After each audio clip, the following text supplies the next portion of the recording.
Today I'm going to have a look at the brakes on Sunshine Chevy. So I installed these back in, I think about 2023 when she was first restored, and before registration I put a set of self-adjusting drum brakes back in because there wasn't any brakes at all when I bought her. So I wanted to check them today just to see how they're going, have a look at how many miles she's done, and just check the brake pads to see that they're all running okay and everything is smooth. And yeah, just have a look at those today, make sure they're all good so we can keep driving down the road. All right, I'm just going to drive into the shed now and I'll get started.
Now I know that the brake pads and all the parts in the brakes are working fine. She's got plenty of miles left in her until we have to put some new shoes on her.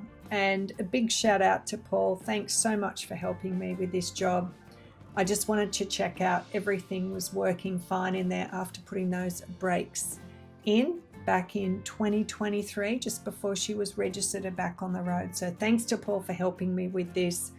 And we're now ready to get back on the road here in Australia. Thanks so much for watching, and please subscribe for all the updates and new videos coming out soon.